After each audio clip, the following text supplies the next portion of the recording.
Yang lain juga mengalami penyiksaan ya, indikasi, dugaan sekali lagi yang sama. Ya. Tolong dipecat orang ini, pecat. Kalau enggak kalian saya gugat tuh, saya bubarkan organisasi sekalian. Ya, tetapi Kapoldanya ini loh, tanya Kapoldanya. Aku Kapolda Jawa Barat. Oh, sempat jadi Kapolda Jawa Barat. Kapolda Jawa Barat tuh ini loh. Ya.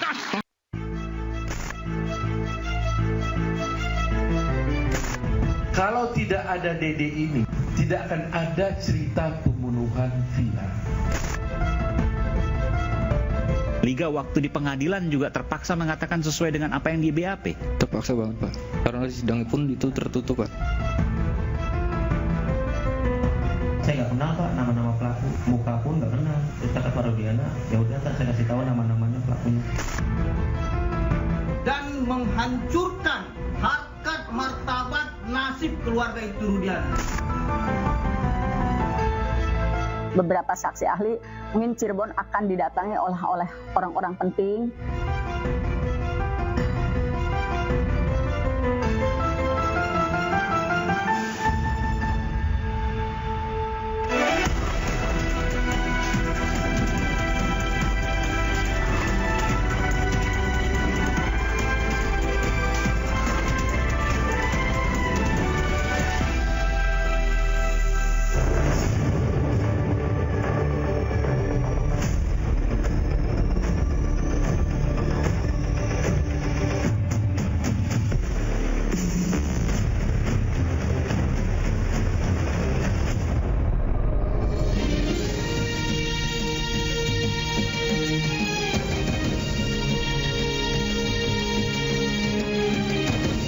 Disiarkan langsung dari studio MNC Conference Hall iNews Tower Jakarta. Inilah Rakyat Bersuara bersama Aiman Wicaksono.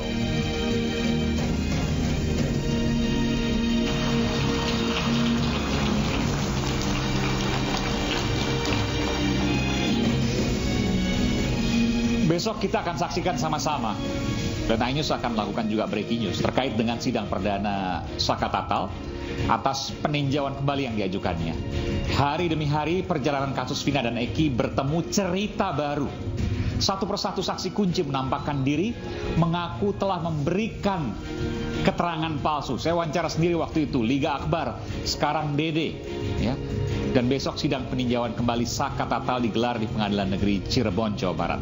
Saka yang mengajukan PK, benarkah ada kemenangan dirinya di depan mata dan mungkin juga akan membawa para terpidana yang lain? Jawabannya bisa ya, bisa juga tidak. Saya Aiman Wicaksono, inilah Rakyat Bersuara. Seperti biasa saya tidak sendiri, saya undang ke panggung Rakyat Bersuara pengacara Saka Tatal yang besok akan segera bersidang. Hari ini malam ini ada di sini. Ia adalah Bung Farhad Abbas. Bung Farhad. Selamat malam Bung Farhad. Jadi malam ini ada di sini, langsung berangkat ke Cirebon nanti malam atau besok pagi? Saya berangkat ke Cirebon malam ini. Malam ini? Jadi lepas dari Rakyat Bersuara ini Anda langsung berangkat di sana? Sengaja, harusnya tadi siang saya di Cirebon, tapi untuk Bang Aiman kerja saya di sini. Terima kasih Bung Farhad, luar biasa. Jadi besok sidangnya seminggu kurang lebih ya, sepekan? Tergantung majelis nanti, apakah akan dikebut sampai 1 minggu aja atau mungkin butuh karena kita banyak saksi ahli maupun saksi. Oh bisa lebih? Bisa lebih. Wow. Tergantung waktunya, kalau bisa juga tergantung hakim. Kalau memang dikasih waktu sampai malam pun mungkin 3 hari 4 hari selesai. Oke, bisa 3 hari 4 hari selesai atau lebih dari seminggu. Lebih dari seminggu itu maksimal berapa lama itu? Maksimal 3 minggu atau 1 bulan. Bisa 1 bulan? Bisa. Luar biasa, oke. Baik, selanjutnya pengacara 6 terpidana kasus Vina dan Eki, Bung Jutek Bongso. Selamat malam Bung Jutek. Saya ngomongnya agak gak enak nih Bung Jutek, gak apa ya? Gak apa-apa. Silakan. Baik. Selanjutnya hadir pula Kepala Badan Reserse dan Kriminal Polri 2008-2009, Komisaris Jenderal Polisi Purnawirawan Susno Duaji. Pak Susno.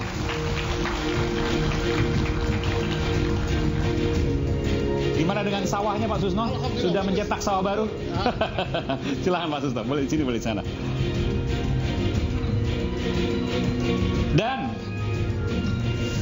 Saya juga panggilkan ya, pengacara Inspektur 1 Polisi Rudiana, Roni Sapulete. Bung Roni. Jadi kemarin ada 60 yang 60 pengacara yang akan membela Ibtu Rudiana. Tepat sekali. Kenapa Ibtu Rudiana mesti dibela? Iya, beliau pantas untuk dibela. Pantas untuk dibela. Karena sudah sangat prihatin ya, tuduhan.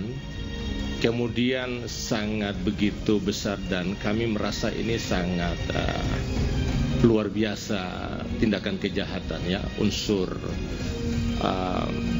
pencemaran nama baik beliau, kemudian harkat martabat beliau. Dan semua yang disampaikan di media, didengar di media, semuanya bohong. Bohong. Anda pastikan semuanya bohong? Saya pastikan itu bohong. Anda meyakini itu bohong? Iya. Dan buktinya pasti Ibtu Rudiana punya semua? Pasti. Kapan Ibtu Rudiana akan keluar? Ini tidak pernah muncul. Ibtu Rudiana, beliau ini kan masih sebagai polisi aktif. Beliau pasti terikat dengan yang namanya SOP. Ketika beliau menyampaikan sesuatu masalah, itu pasti harus ada izin dari pimpinannya. Untuk apa beliau katakan itu lagi kalau beliau sudah memberikan kuasa kepada kami? Pekan ini Ibtu Rudiana kemungkinan akan keluar, muncul untuk memberikan pernyataan. Iya, kita tunggu nanti. Tergantung Kapolri maksud Anda? Iya. Kalau beliau benar diberikan izin untuk itu. Oh, artinya Ibtu Rudiana sebenarnya sudah mau bicara? Beliau berbicara, harus ada izin dari pimpinan. Tapi yang bersangkutan, saya yakin bahwa Anda juga bicara langsung, ngomong langsung yang bersangkutan. Ibtu Rudiana sebenarnya mau muncul, mau keluar untuk bicara? Sebenarnya begini, beliau kan sudah... Karena ini penting, kalau mau muncul, mau bicara, artinya memang beliau tidak bersalah. Saya berani untuk menghadapi apapun yang ada di depan. Hati kecil beliau pasti, sebagai manusia, pasti. Karena begitu serangan yang luar biasa ya, terhadap keluarganya, terhadap pribadinya. Tapi ini kembali lagi, karena beliau masih sebagai polisi aktif. Dan kami sebagai dari Perhaki, diberikan kuasa untuk itu.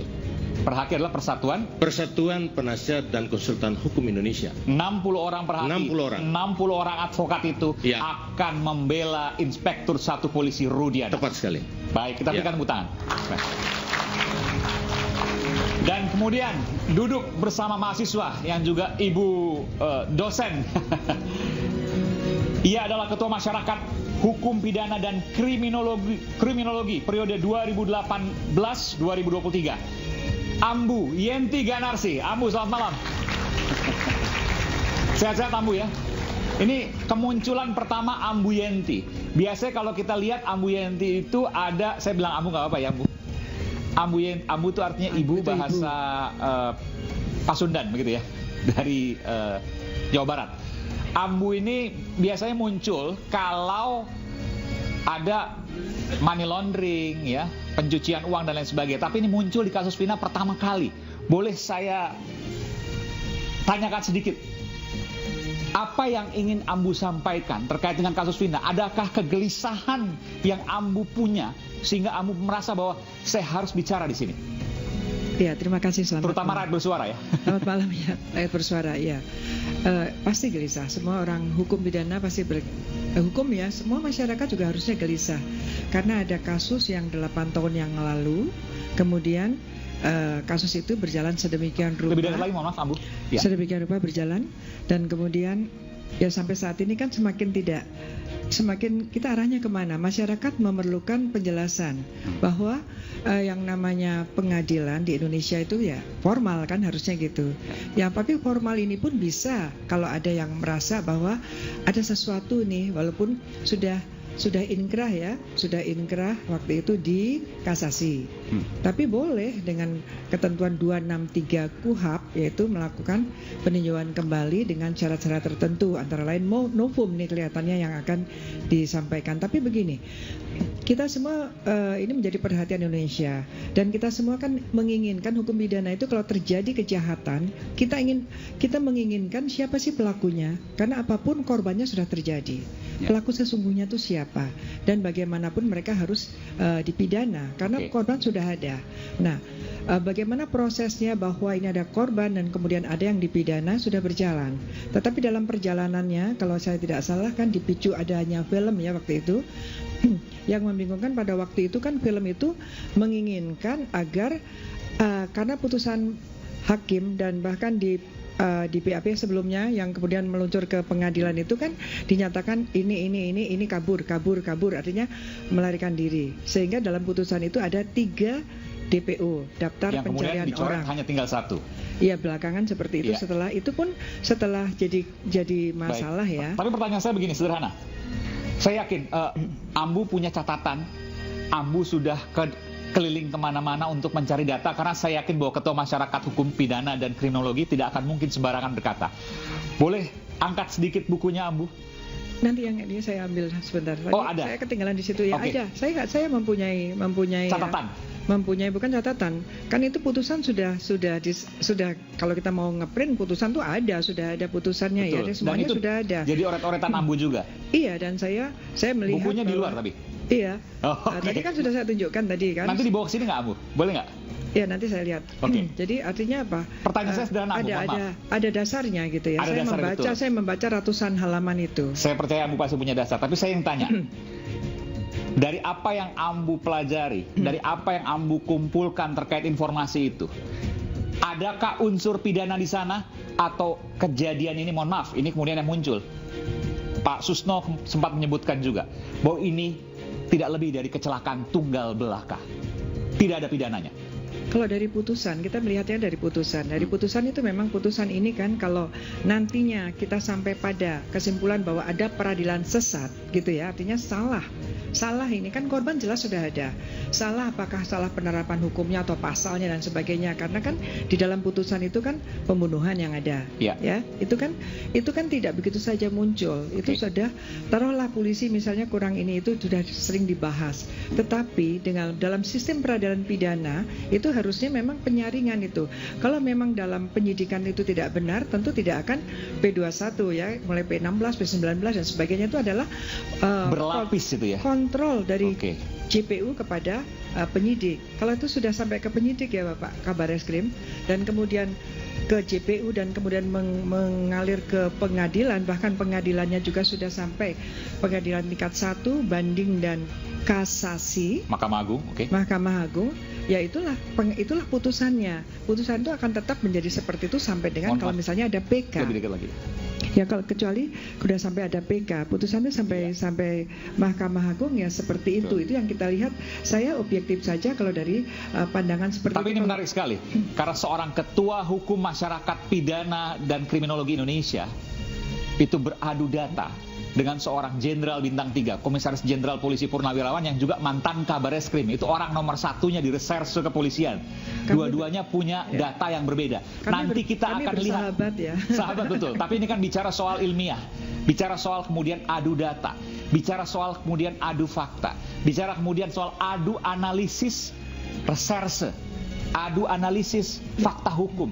Dua-duanya adalah ahli. Nanti kita akan dengarkan seperti apa.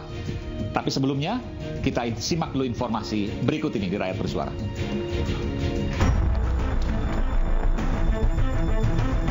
Kotak Pandora kasus kematian Vina dan Eki pelan-pelan terbuka. Setelah Peggy bebas, saksi kunci di kasus Vina dan Eki, yakni Dede, akhirnya muncul ke publik dan buka suara. Kalau tidak ada Dede ini, tidak akan ada cerita pembunuhan Vina, almarhum Vina dan Eki. Tapi karena mereka inilah dulunya yang memberikan keterangan palsu, saksi palsu, maka akhirnya 7 terpidana itu dihukum. Kini, 2 saksi kunci kasus pembunuhan Vina dan Eki, Dede dan Liga Akbar, telah mengubah kesaksian. Mereka mengakui diminta ayah almarhum Eki, Ibtu Rudiana, untuk bersaksi palsu di pengadilan. Motor dan nama saya tahu dari Pak Rudiana, dikasih tahu sama Pak Rudiana. Oh, nama-nama pelaku. Apa katanya waktu itu? Kan saya bilang saya nggak kenal Pak nama-nama pelaku. Muka pun nggak kenal. Kita ke Pak Rudiana, ya udah kan saya kasih tahu nama hingga waktu di pengadilan juga terpaksa mengatakan sesuai dengan apa yang di BAP. Terpaksa banget, Pak. Karena di sidang pun itu tertutup, Pak. Di situ ada rekan almarhum Eki, ada ibunya juga. Cuma tidak boleh masuk, Pak. Saya bingung banget di situ. Ibtu Rudiana melalui tim hukumnya mensomasi para saksi kunci, Dede, Liga Akbar, hingga Dedi Mulyadi. Jadi janganlah kita pantik persoalan hukum ini dan menghancurkan harkat martabat nasib keluarga Ibtu Rudiana. Kalau saat ini Dedek sudah memberikan keterangan di luar sana, bagi kita juga itu keterangan yang mungkin menjadi bahan penyelidikan. Namun kita juga harus, kewajiban penyidik harus membuktikan keterangan dia itu bisa dibuktikan secara formal ataupun material.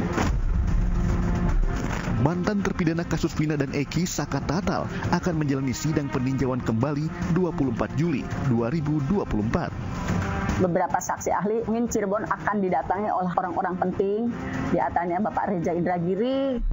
Benang kusut kasus Vina dan Eki mulai terurai. Ujung jalan cerita ada pada Rudiana. Setelah Peggy, akankah Saka yang ajukan PK akan bebas murni?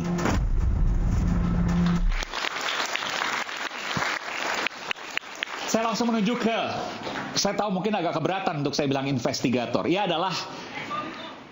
adalah pimpinan Lembaga Perlindungan Saksi dan Korban. Dan saya terkejut betul ketika konferensi pers pertama kali Lembaga Perlindungan Saksi dan Korban LPSK menyatakan 3 hal. Saya catat.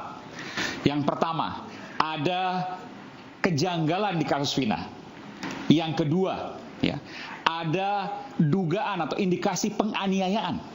Yang ketiga, ada indikasi intimidasi dalam kasus Vina.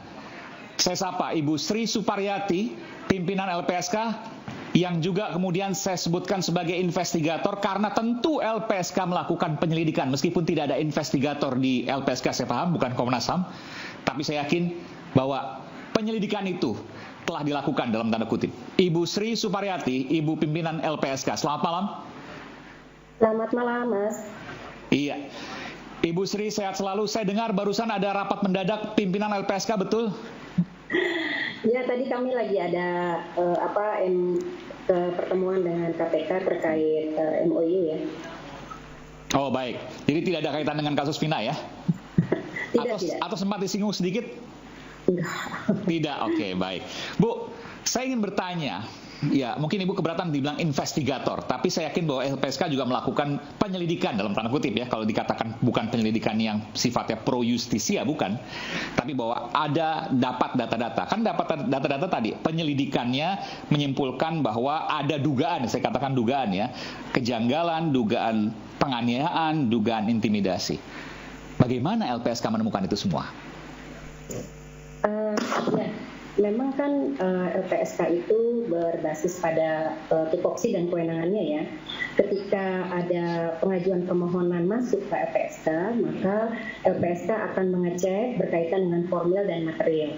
Nah, berkaitan dengan material, maka LPSK itu perlu melakukan asesmen baik psikologis maupun forensik dan juga melakukan penelaahan. Penelaahan ini bentuknya berkaitan dengan investigasi, kemudian wawancara dengan beberapa orang-orang atau pihak-pihak yang dipandang penting bagi LPSK untuk melihat pemohon-pemohon yang mengajukan perlindungan tersebut gitu loh. Berkaitan dengan adanya indikasi penyiksaan, sebenarnya kan kalau sebentar, saya mohon maaf. Jadi bahasanya penyiksaan ya, bukan penganiayaan. Ini saya garis bawah ini.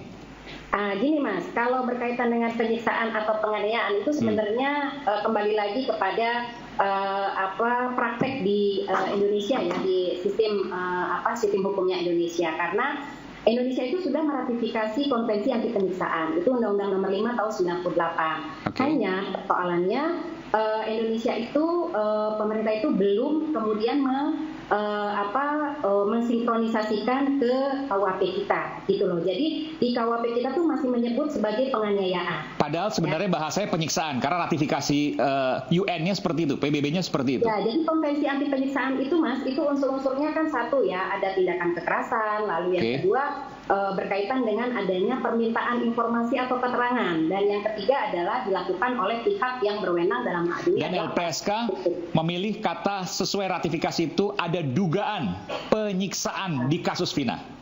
Iya, meskipun ya dalam praktek di peradilan pidananya belum terjadi, belum ada ya penyiksaan. Saya satu persatu dulu Bu, satu persatu izin Bu pimpinan. Penyiksaan yang seperti apa yang ditemukan oleh LPSK? Kalau penyiksaan seperti apa ya kami memang mendapatkan dari beberapa informasi ya. Kalau kami kan menelaah itu banyak yang kami temui ya. Ada kami temui juga pihak Polda, kemudian Irwasum, kemudian para terpidana, lalu kemudian juga beberapa saksi yang lain. Seperti yang contohnya seperti Saka Tatal ya. Saka Tatal sudah menyampaikan misalnya di media juga dia sudah sebut ada beberapa tindakan-tindakan yang dia terima ya, dari mulai pemukulan, kemudian injak, kemudian strum dan sebagainya. Itu salah satu bentuk daripada penyiksaan sebenarnya, karena itu dilakukan pada saat proses pengambilan informasi atau keterangan dan itu dilakukan oleh penegak hukum. Itu satu. Kemudian yang lainnya selain Saka Tatal? Sebenarnya yang lainnya mirip-mirip Mas. Yang lain juga mengalami penyiksaan ya, indikasi, dugaan sekali lagi yang sama. Ya, dugaan penyiksaan. Seperti Aldi misalnya, Aldi itu kan sempat dikembalikan dari dikeluarkan dari kepolisian ya, dikembalikan ke keluarganya dan kemudian melaporkan juga ke pihak kepolisian berkaitan dengan adanya tindakan penganiayaan dan penyiksaan tersebut. Sebentar, saya tanya Bu. Oke, Adi mengakui bahwa Aldi ya mengakui bahwa dia kan sempat melaporkan Mas. Jadi ini Ade ya, tapi ini posisinya Ade ini tidak tidak menyampaikan perlindungan ke LPSK ya Mas. Ya, ini di luar dari hal tersebut karena ini juga sudah ada di media, kita sudah dengar bahwa dia sempat melaporkan itu ke pihak kepolisian dan kemudian kan kepolisian juga sudah menggelar propam ya Mas, sudah ada proses etik berkaitan dengan adanya tindakan kekerasan yang dilakukan oleh selama proses penyidikan di 2016. Ya, pastikan tentu bukan hanya dari berita media LPSK kemudian melakukan dalam tanda kutip ya penyelidikan ini, betul ya Bu? Langsung kepada sumber-sumber primer. Tapi Ibu tadi main aman aja karena dibilang tapi dari kami media. tidak boleh menyebut beberapa sumber tersebut. Oke, baik. Intinya bahwa ada wawancara khusus dengan sumber-sumber primer terkait dengan kesimpulan yang mana Lembaga Perlindungan Saksi dan Korban menyimpulkan bahwa ada dugaan penyiksaan terhadap para terpidana kasus Vina. Sayang sekali ini agak terganggu. Iya, nanti saya akan coba lagi untuk ke Bu Sri Suparyati ya. Saya akan coba lagi nanti. Karena ini saya belum ada beberapa pertanyaan yang saya ingin tanyakan. Di antaranya, apakah indikasi penyiksaan itu dialami oleh seluruh terpidananya atau hanya sebagian? Yang kedua, siapa yang melakukan? Yang ketiga, adakah otak di balik itu semua? 3 pertanyaan ini belum terjawab, nanti saya akan tanyakan kepada Ibu Sri Suparyati. Tapi sebelum ke Ibu Sri, saya ingin ke Pak Roni Sapulete. Kalau tadi disampaikan, ini saya harus sampaikan, orang kemudian akan memikirkan bahwa ini adalah saya tidak bilang langsung ya, tapi bahwa orang akan berpersepsi bahwa Ibtu Rudiana punya peran di sini. Karena sebelumnya misalnya Liga Akbar menyatakan bahwa ia berbohong itu diminta atau diarahkan oleh penyidik atas perintah dari Ibtu Rudiana, dalam artian bahwa Ibtu Rudiana memintanya untuk menjadi saksi padahal ia belum tahu apa-apa, ia tidak tahu apa-apa, hanya ia kenal dengan korban. Ya, jadi gini Mas, apapun hasil investigasi dari PSK ataupun dari pihak manapun terkait dengan perkara ini yang sudah mendapatkan putusan ataupun keputusan yang memiliki hukum tetap yuridis binden, artinya ada satu upaya hukum yang akan dilakukan. Jangan kita membuat framing ataupun membawa opini ke masyarakat. Tapi ini lembaga negara loh, masa upaya hukum terhadap lembaga negara? Dari hasil manapun, silakan lakukan upaya hukum. Oh, oke. Lakukan upaya hukum. Karena apa? Perkara ini kan sudah melewati tahapan 3 ya, dari pengadilan pertama, kemudian banding dan kasasi. mereka menjadi terpidana dan mereka sudah melaksanakan putusan itu. Walaupun nanti ada upaya hukum lanjut yang akan dilakukan oleh penasihat hukum dari ketujuh terpidana. Tapi bahwa apa yang disampaikan tadi bahwa ada dugaan penyiksaan dan lain sebagainya, di mana pada waktu itu adalah komandannya adalah Ibtu Rudiana, apakah berlangsung diminta atau tidak belum tahu karena penyelidikan belum sampai sana, tapi orang tentu akan berpersepsi ke sana. Bagaimana Anda menjawab ini? Ibtu Rudiana, klien kami itu, beliau hanya melakukan pengamanan. Artinya ketujuh orang ini beliau mengamankan mereka untuk dibawa karena diduga mereka adalah pelaku. Kemudian tahapannya diselidiki oleh Polres. Jadi rentang waktu hanya cuma sekitar 1 jam yang beliau temukan. Beliau adalah pelapor, korban. Karena anak beliau itu kan meninggal. Yang diduga adalah pembunuhan berencana dan juga pemerkosaan terhadap Vina. Jadi kalau memang ada tindakan kekerasan yang diduga dilakukan oleh Ibtu Rudiana, saya pastikan itu tidak. Tidak ada? Tidak ada. Menyuruh pun tidak? Tidak ada. Kalaupun ada itu adalah oknum penyidik dan lain sebagainya misalnya, karena diakui oleh para terpidana? Saya pikir sesuai LPSK tadi? Fakta yang ada di seluruh Indonesia ya. Kalau kita bicara Anda belum jawab pertanyaan saya. Tadi kan LPSK menemukan fakta itu, bahwa ada indikasi, ada dugaan, penganiayaan, penyiksaan bahkan dikatakan tadi. Itu Anda katakan lepas dari perintah Ibtu Rudiana. Itu saya pastikan itu tidak. Kalaupun ada, itu hanya oknum penyidik yang tidak ada kaitannya dengan Ibtu Rudiana. Ya. Pak Susno, silakan. Terima kasih. Saya malam ini tampil di acara yang paling bergengsi dengan host yang paling hebat. Tepuk tangan. Terima kasih Pak Susno. Ini kan ada Pak Susno juga di sini. Saya yakin dengan beliau ini akan menjadi terang ya. Walaupun kita bukan peradilan tapi memberikan informasi yang benar kepada masyarakat Indonesia. Saya kembali kepada pelajaran paling mendasar bagi seorang polisi reserse, entah bintara, entah dia perwira pertama sampai dengan perwira senior. Dan saya sudah melewati semua sekolah itu. Pelajaran pertama itu adalah tentang penyidikan. Apa itu penyidikan? Penyidikan ialah upaya daripada penyidik untuk membuat terang suatu peristiwa. Nah, sekarang di sini peristiwanya apa? Ditemukan 2 jenazah di atas jembatan flyover Cirebon. Ternyata itu adalah Vina dan Eki. Kemudian ditemukan sepeda motor, ditemukan darah, ditemukan helm.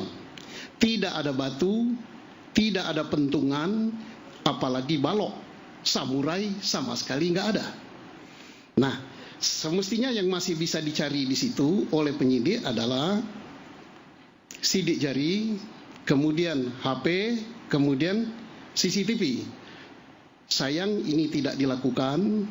Dan masih bisa dilakukan di laborat, mestinya adalah DNA, kemudian laborat tentang darah. Pakaian korban dan pakaian daripada orang menjadi tersangka untuk dicocokkan DNA-nya. Nah, dengan alat-alat bukti itulah untuk membuat terang peristiwa perkara ini. Kemudian ada pelajaran tentang triangle evidence. Dari tempat TKP ini ada korban, ada saksi, segitiga bukti ya. Ada barang bukti. Inilah yang akan menjawab peristiwa ini. Dan Pak Susno melihat ini tidak ada di proses itu. Tidak dilakukan. Nah, yang dilakukan oleh Polres Kabupaten. Saya ulangi, Kabupaten. Ini bukan wilayah Kota Cirebon, Kabupaten. Karena dia menganggap ini sudah cukup bukti menurut mereka, ini adalah kecelakaan lalu lintas. Dari mana dia menyimpulkan?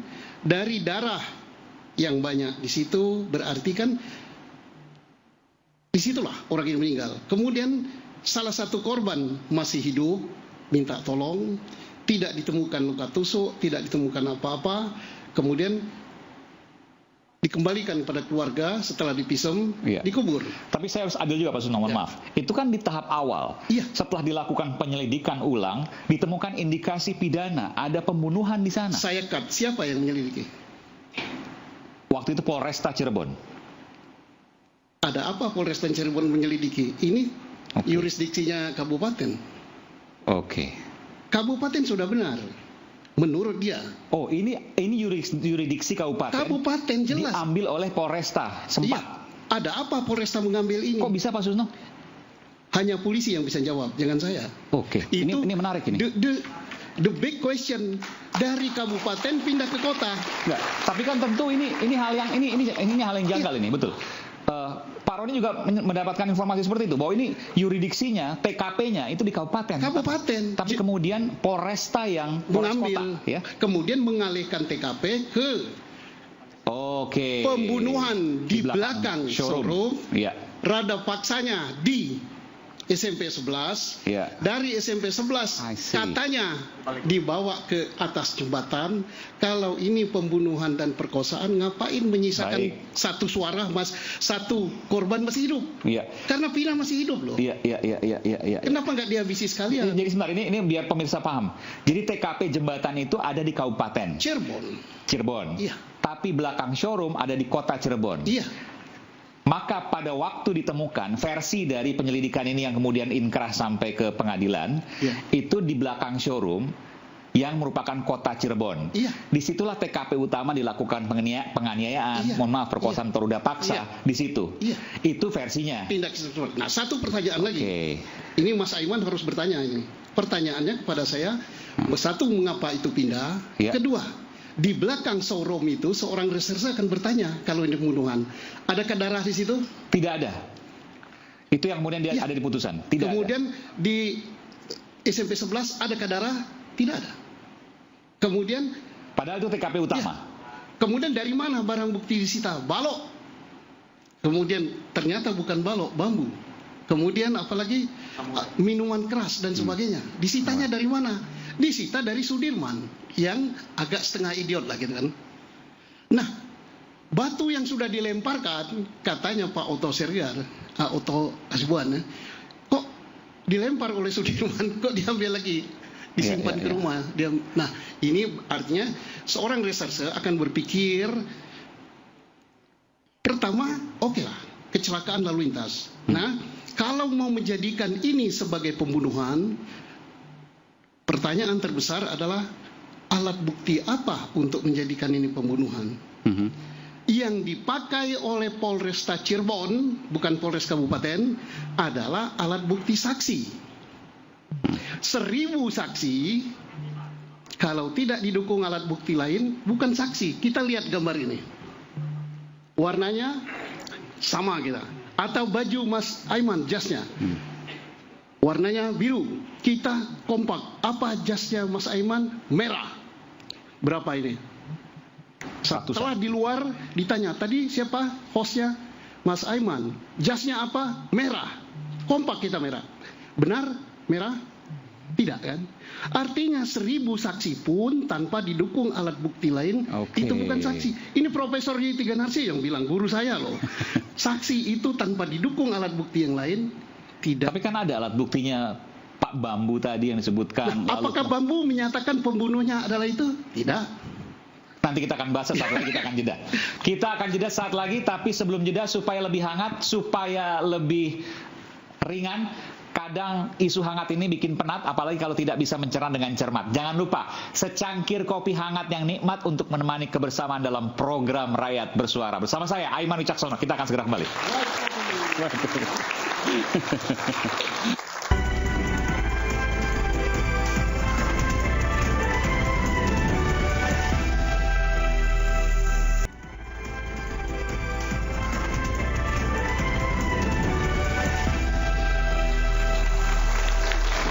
Kembali di Rakyat Bersuara, pemirsa, saya sudah terhubung langsung dengan Saka Tatal di Cirebon sana yang besok nanti akan bergabung bersama Bung Farhad Abbas. Selamat malam, assalamualaikum, sehat selalu, salam sejahtera. Saka Tatal. Waalaikumsalam. Iya. Saka, sekarang hari ini sudah bebas murni ya? Tadi sudah dilakukan penandatanganan, betul? Betul, Pak. Oke. Rasanya sudah berbeda sekarang dari hari kemarin? Ya, iya Pak, alhamdulillah sekarang udah tidak wajib lapor lagi Pak. Oh, sebelumnya wajib lapor? Setiap apa? Setiap minggu?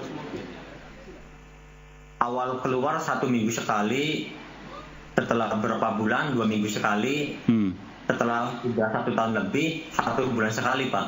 1 bulan sekali. Bolak-balik ke lapas ya? Enggak, Pak. Jadi lewat HP video call, Pak. Oh gitu, oke. Iya. Saka, saya ingin bertanya, ini kan semuanya sudah selesai bagi Saka. Tapi Saka mau fight nih besok, sidang perdana peninjauan kembali di mana Saka sudah bebas sesungguhnya. Kenapa Saka mau? Ya karena Saka ingin membuktikan bahwasannya Saka ini tidak pernah melakukan apa yang dituduhkan, Pak. Dan Saka ini mencari kebenaran, bukan mencari apapun. Oke. Walaupun sekarang Saka sudah bebas, nggak ada beban, sudah bebas murni per hari ini, besok Saka tetap mau, dalam tanda kutip ya, melawan apa yang kemudian dituduhkan kepada Saka selama ini, bahkan dipidanakan kepada Saka selama ini. Iya, Pak, jadi Saka ingin membuktikan ke semua orang, seluruh rakyat Indonesia, bahwasanya Saka ini tidak pernah melakukan apa yang dituduhkan, Pak. Dan Saka meyakini bahwa Saka akan menang dalam sidang peninjauan kembali ini. Insya Allah Saka yakin 100%, Pak. Yakin 100%, luar biasa. Oke. Apa yang membuat Saka yakin 100%? Itu yakin mutlak itu? Ya karena Saka ini yang mengalami, bukan orang lain yang mengalami tragedi yang Saka alami ini, Pak. Jadi Saka ini bahwasanya waktu di tahun 2016 ini Saka tuh ada di rumah Sadikun dan sama kakak Saka. Jadi ada saksi-saksi lain yang tahu bahwasanya Saka ini ada. Berapa tahun Saka di penjara? 3 tahun 8 bulan. 3 tahun 8 bulan. Dan selama 3 tahun 8 bulan itu Saka memendam rasa kecewa, betul-betul sakit hati kalau boleh dikatakan demikian, karena Saka merasa hari demi hari, menit demi menit, bahkan detik demi detik Saka seharusnya tidak berada di situ. Ya benar, Pak. Jadi Saka tuh benar-benar menanggung beban apa yang tidak Saka perbuat, dan Saka ini kecewa dengan negara hukum Indonesia. Gimana yang kebenarnya itu seharusnya tidak terjadi. Oke, Saka, saya mau tanya begini. Sekaligus mungkin ini pertanyaan terakhir buat Saka ya. Kalau Saka menang, Saka dinyatakan memang bukan pelakunya, apa yang Saka akan lakukan ke depan? Ya ke depannya insya Allah Saka menjadi yang lebih baik dan ingin membanggakan keluarga Saka. Bahwasanya Saka ini pengen membuktikan kepada keluarga-keluarga Saka bahwasanya Saka ini tidak pernah melakukan apa yang dituduhkan. Saka tidak menuntut negara misalnya ganti rugi, uang. Saka tidak menuntut apapun misalnya. Ataukah itu belum terpikir atau bagaimana? Kalau itu saya belum terpikir ke situ, Pak. Yang penting Saka ini, nama baik Saka tuh pulih lagi. Oke, hanya itu yang Saka ingin raih. Bukan apapun. Apa betul? Hanya satu, Saka ingin menunjukkan kepada tetangga, keluarga, bahkan dunia bahwa Saka tidak pernah melakukan apa yang dituduhkan selama ini. Ya betul, Pak. Saka ingin membuktikan semua itu, bahwasanya Saka ini tidak pernah melakukan apa yang dituduhkan. Saka siap dengan segala konsekuensinya, meskipun saya balik sekarang, ketika Saka kemudian PK-nya gagal, Saka dinyatakan tetap merupakan pelakunya. Saka sudah siap itu? Saka siap, Pak. Sangat siap. Sangat siap, benar-benar sangat siap, Pak. Kenapa Saka mengatakan itu? Padahal Saka merasa bahwa Saka tidak melakukan. Tapi ketika nanti misalnya sidangnya mengatakan sebaliknya bahwa Saka melakukan, Saka siap. Kenapa Saka siap? Ya karena kan saat ini kan udah banyak saksi-saksi yang mencabut, Pak. Jadi kebenaran itu terungkap sebenar-benarnya dan ada titik terang. Maka Saka meyakini saksi memberitakan seolah-olah ada kejadian pembunuhan, tapi nyatanya sekarang seolah memberikan fakta. Maka Saka meyakini betul 100% Saka akan menang dalam peninjauan kembali. Itu ya? Ya, Pak. 100% Saka yakin Saka akan menang, insya Allah. Saya ke Bung Farhad. Bung Farhad, ini luar biasa, 100% dia katakan. Bung Farhad pasti bisa merasakan psikologisnya Saka. Bisa ceritakan soal itu? Ya. Oke. Agak dekat Bung Farhad ya. Mohon doa restu, besok saya akan memimpin teman-teman untuk sidang peninjauan kembali di Pengadilan Negeri Cirebon. Dan masyarakat Kota Cirebon, ayo kita gabung bersama untuk mendukung kehadiran Saka. Saya sangat yakin sekali bahwa pasca dibebaskannya Peggy, pra-peradilan itu yang merubah kronologis peristiwa pidana itu, pembunuhan, ya. Dan menjadi catatan penting saya, Rudiana yang selama ini kita laporkan baik di Barreskrim maupun pidana Propam itu tidak pernah muncul, nggak pernah pakai pengacara. Begitu Dede mencabut dan menyatakan ini adalah rekayasa Rudiana, Liga juga baru nongol lah 60 pengacara gitu. 60 pengacara, kan katanya Rudiana itu adalah polisi aktif. Kalau polisi aktif kan berarti harus dapat bantuan pengacara dari kantor polisi dong, dari Polri. Kenapa dibiarkan? Kalau mau dihitung berapa biaya pengacara 60 orang itu? Apa enggak gratifikasi juga itu? Menerima bantuan pengacara 60, enggak tahu pengacara dari mana, organisasi mana. Karena mulai dari awal ada yang menyatakan praktis hukum mendukung Rudiana. Kemudian ada lagi namanya Lembaga Jagatara. Kemudian ada lagi namanya tim pencari fakta. Kemudian ada lagi sekarang Perhaki. Orangnya itu aja. Orangnya itu aja. Itu aja. Coba perhatiin yang membela itu aja gitu. Kayak nggak ada orang lain lagi di Indonesia. Apa yang Anda lihat di situ? Yang saya lihat di sini, kalau Rudiana merasa tidak bersalah, ya dia tampil sendiri aja. Dia kan polisi. Saya rasa nggak akan ada Kapolda atau Kapolri melarang Rudiana menampilkan bahwa dia adalah korban anak yang meninggal gara-gara seperti itu. Tapi karena dari awal sudah dikatakan Pak Kusuto, dari lokusnya aja udah dipaksakan agar dia menyidik yang harusnya cuma di Kabupaten Cirebon, tiba-tiba ditarik ke kota. Akhirnya setelah mereka tangkap, setelah bonyok, tiba-tiba Pak, kami daripada dihantam atau ada masalah di sini, tolong ditarik ke Polda. Akhirnya penyidik. Iya, saya tergoda untuk menanyakan tadi bahwa orangnya itu aja yang membela Rudiana, orangnya itu aja. Dan itu ada hal yang memang harus dijelaskan. Kenapa itu aja gitu kan? Iya, itu aja praksi hukum. Di kantor Jagatara namanya itu aja. Okay. Di Perhaki itu aja. Tim pencari fakta itu aja. Itu di aja. Di bola balik aja. Ya, jadi benar, itu aja. Jadi ada apa semuanya? Sebenarnya nggak ada apa-apa. Pengacara itu, ya pengacara, siapapun dia terpanggil. Ini salah satu kewajiban ketika ada orang yang meminta bantuan pendampingan hukum. Itu pertama. Bukan persoalan masalah uang, bukan persoalan yang apa yang dikatakan oleh rekan Farhad Abbas ya, seperti gratifikasi yang dilakukan mungkin ya, diduga ya oleh Pak Rusdiana. Tidak, kami tidak bukan persoalan uang. Kami membantu bahwa beliau. Tapi orangnya itu aja. Ini kan harus dijawab ini. Perhaki yang sekarang yang kami lakukan ini, yang mendampingi, mendapat kuasa langsung dari Pak Rudiana. Orang itu adalah Perhaki. Ya, Ketua Perhaki Ibu Elsa Sarif. Ya. Sekjennya Fitra. Ketua tim pencari fakta Ibu Elsa Sarif. Sekjennya Fitra. Dari tim Jagatara Ibu Elsa Sarif, Rasman, Fitra. Tim pencari fakta seperti itu juga.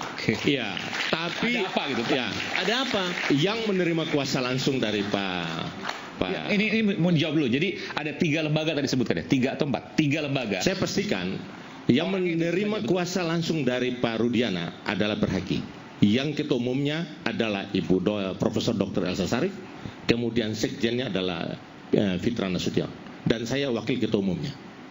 Kami 60 orang. Kami terpanggil untuk membela Pak Rudiana. Ini mereka ini teman-teman saya semua. Saya katakan kalian nggak sadar, nggak ngelihat seperti ini. Pak Susno mantan Kabar Eskrim aja, Pak Ugro itu dibilang katanya mereka ini memiliki rasa sakit hati kepada instansi Polri. Padahal tidak. Padahal Kapolri aja mengatakan bahwa penyidik ini dari awal tidak saintifik. Ya. Tiba-tiba berarti apakah Kapolri yang sakit hati kan tidak? Pak Iwan. Tapi ternyata dibenarkan. Pak Iwan. Iya, silakan Pak. Semoga Polri se-Indonesia mendengar ya. Wallahi, saya sama sekali tidak sakit hati sama polisi, tapi saya tampil adalah karena kecintaan saya pada polisi, pada Polri. Saya masih makan gaji dari Polri, pensiun. Justru yang merusak polisi itu yang dari dalam, yang berbuat salah, yang merekayasa perkara. Kemudian kalau yang di luar yang menyanjung-nyanjung kesalahan polisi, sehingga polisi dijerumuskan ke jurang. Mestinya kalau polisi salah, polisi ini milik rakyat Indonesia, katakan salah tapi beri jalan keluar. Ya, jangan tidak ya. Kalau ada purnawirawan yang mengatakan atau siapa yang mengatakan bahwa saya Pak Ugro itu benci polisi, oh enggak, siang malam enggak tidur kami demi cinta saya pada Polri ini. Terima kasih.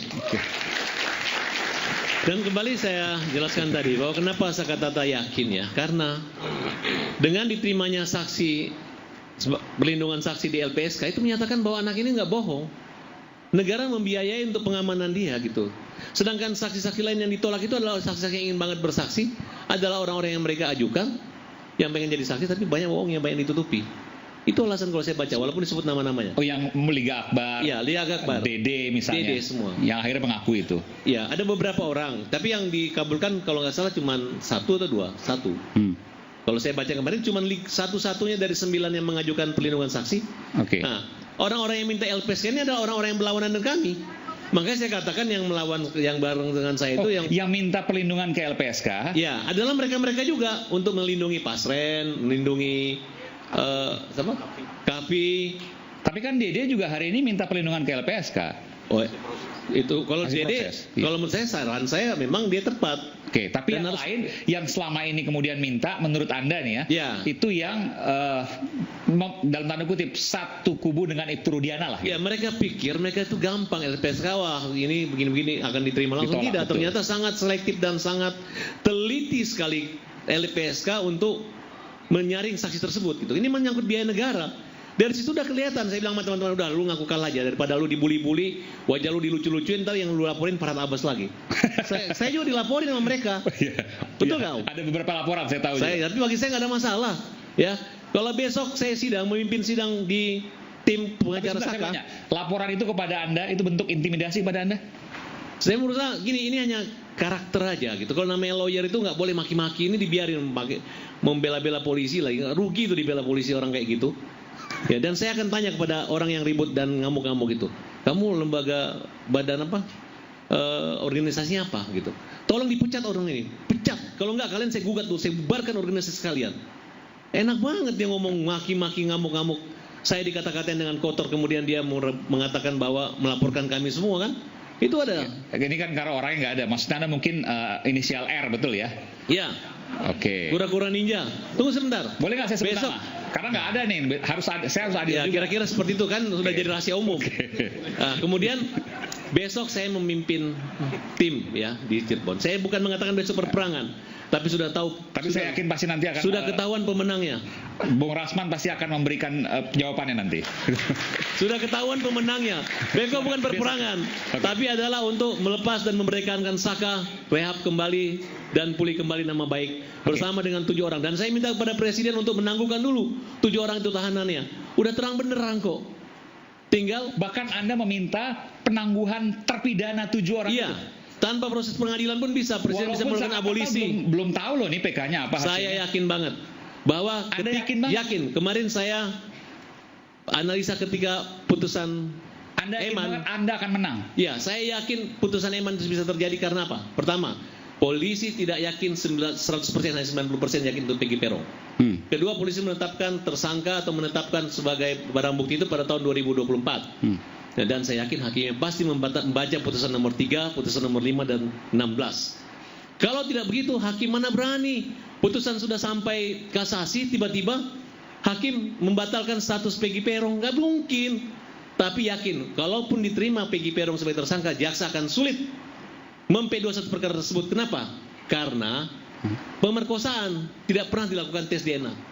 Jadi dengan dikabulkan pra-peradilan itu dan dinyatakan bahwa 2 buron lainnya itu adalah fiktif, otomatis gugur ini semua. Adalah bukan hanya peradilan sesat tapi halusinasi.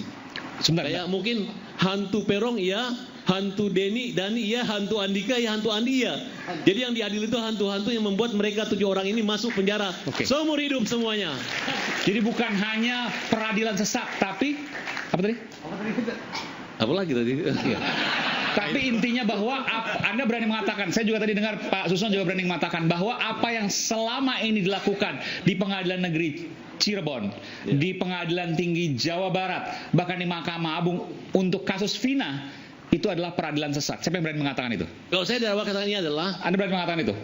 Proses Anda berani mengatakan itu? Berani saya katakan. Peradilan sesat. Ya karena copy paste. Alasannya? Karena mereka sudah mencabut semua berita acara pemeriksaan di kepolisian dan didampingi Bapas dan 7 orang sudah mencabut, tapi ujung-ujungnya kembali ke BAP lagi. Oke. Nah, baru hari ini kita melihat ada Hakim Eman. Ya, Hakim Eman ini sudah menyatakan bahwa itu tidak benar. Sedangkan Rudi dari awal sudah menyatakan bahwa tersangkanya ada 11, rumahnya di sini sudah didatangi, yang ditusuk itu bagian perut, segala macam sudah sama. Dan itu harus bisa Rudi dikatakan laporan palsu. Dan awal saya sudah katakan, Pak Rudi, emang anakmu meninggal, ya, kamu sakit hati. Tapi bayangkan jika di posisimu menjadi, jika anakmu itu tidak membunuh tapi masuk penjara sampai mati, bagaimana perasaanmu? Coba kamu sadar, dia nggak berani. Hidup ya, semua seumur hidup. Ya dikumpulin, akhirnya pengacaranya Paren, pengacaranya Kapi, pengacaranya Rudi, orangnya itu lagi. Orangnya itu lagi orangnya. Pengacara terpidana ini? Sama pengacara Karen dengan Paren dengan apa? Pasren, iya. Pasren dengan Kapi dan Rudiana, orang itu aja. Oke. Mau disebutin namanya? Sebutin namanya? Boleh, silakan. Ya udah yang saya ulangi lagi yang tadi aja lagi orang. Oke.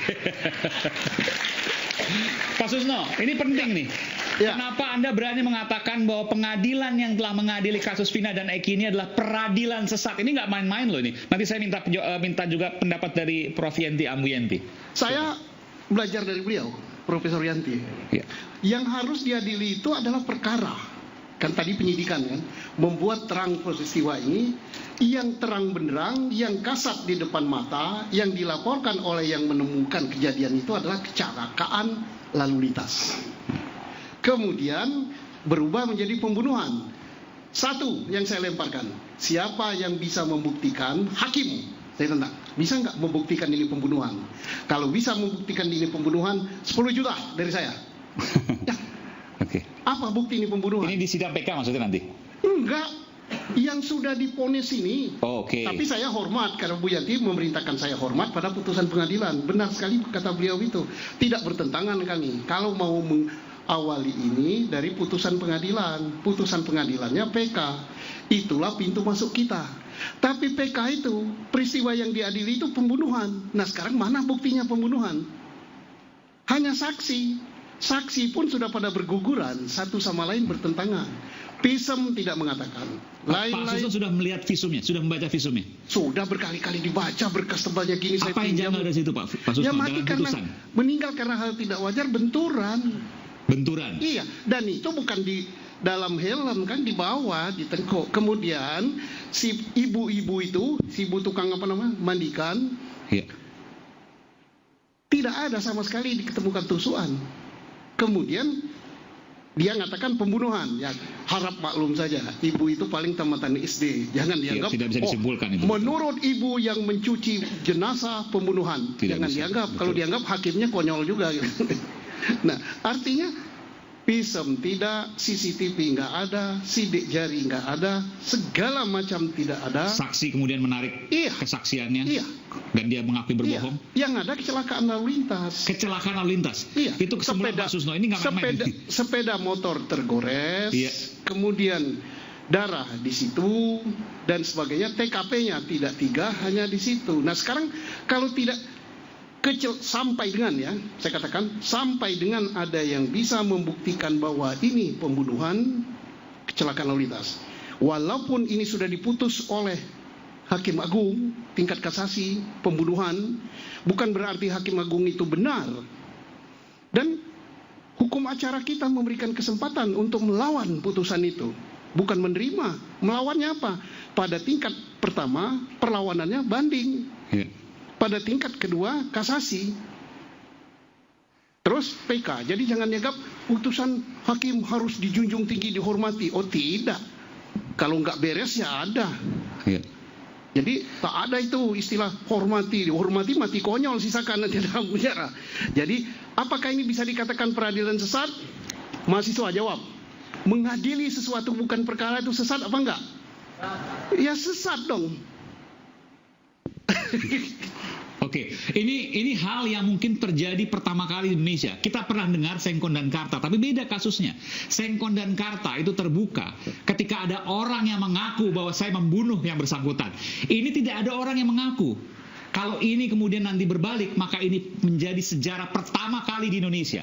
Ya, yang kelihatan, yang tidak kelihatan mungkin. Dan saya tambahkan lagi, tidak hanya sesat. Kita sudah punya KY sekarang kan, punya Mahkamah Agung. Lacak, di mana hakim yang mengadili pada tingkat pertama.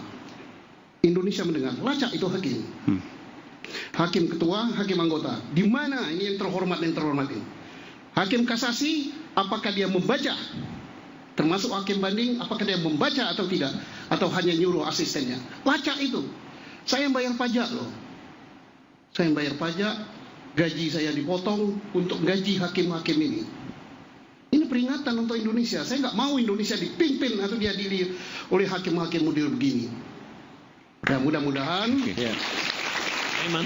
hakim PK nanti, saya tidak mengatakan harus dimenangkan yang ngajukan. Mudah-mudahan yang dimenangkan adalah yang benar. Yang benar, oke. Ya, siapa yang benar, Indonesia akan menilai. Oke. Saya ke Ambu Yenti dulu. Saya harus break, tapi sebelumnya saya ke Ambu Yenti dulu. Ambu Yenti, apa yang Profesor bisa sampaikan terkait ini? Ambu Yenti, silakan. Ya, yang dikatakan Pak Susno tadi, ya betul kalau sampai nanti sudah PK ya. Sekarang itu masih dikasasi kan. Tapi peradilan berani mengatakan, Pak Susno, Bang Farhad mengatakan bahwa ini peradilan sesat, nggak pakai dugaan loh, peradilan sesat. Ya, itu urusannya Pak Susno dan Bang Farhad ya. Tapi untuk sesat apa tidak sesat itu kan nunggu nanti PK kan ya. Dikatakan memang putusan pengadilan itu tidak mesti mutlak dihormati sampai pada tahapannya. Tahapan saat ini yaitu, ya kan dikatakan bahwa sering dikatakan yes, res judicata pro veritate habetur. Itu yang mengatakan bahwa ya putusan pengadilan itu ya yang harus dianggap benar sampai tahap tertentu sampai saat ini, kecuali besok ada PK. PK itu kan waktunya juga tidak terbatas kan, terserah aja PK. Jadi bisa sampai sebulan sidang di sampai saat ini tidak ditentukan tidak ditentukan waktunya kan PK itu, dan hanya ditentukan nanti kalau misalnya apakah diterima apa ditolak. Seandainya ditolak, kemudian putusannya bagaimana, dan ada yang diatur ya bahwa putusan yang diterapkan itu tidak boleh lebih berat dari sebelumnya kan gitu nanti. Itu ada, semua ada di dalam KUHP. Disebutkan bahwa nanti apakah ditolak, apakah diterima, apakah bebas, apakah lepas dari segala tuntutan dan sebagainya, itu sudah ada semua. Saya kira ini ahli-ahli hukum ini yang sering berpraktek ya itu. Tapi saya boleh nggak tanya ke Ambu Yenti? Kalau Ambu Yenti kan telah pelajari. Iya. Ini kan mengerucut pada dua hal, kecelakaan tunggal atau pembunuhan. Yang mana yang menurut Ambu Yenti? Menurut putusan. Saya kan saya tidak memutus dan saya bukan pengacara. Karena prosesnya harus panjang untuk mempelajari ini dan sudah sebagainya. Ada putusan, ini kan sudah ada putusan dan putusan sampai dengan dan kasasi. Dan Ambu Yenti masih meyakini bahwa sesuai putusan itulah yang benar. Itu putusan itu harus dianggap benar sampai ini. Akan putusannya akan tidak dianggap benar nunggu PK-nya nanti, ya kan? Kita akan kembali saat lagi, tetap bersama kami di Rakyat Bersuara.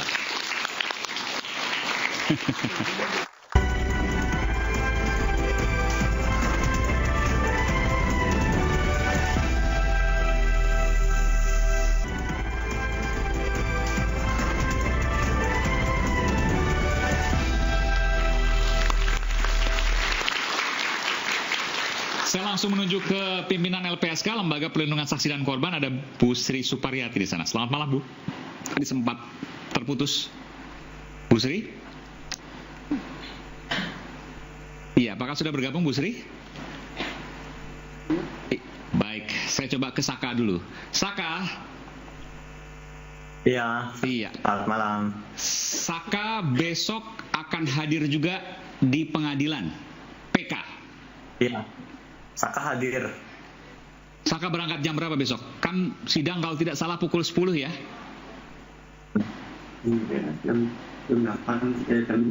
Jam 7 Saka udah siap.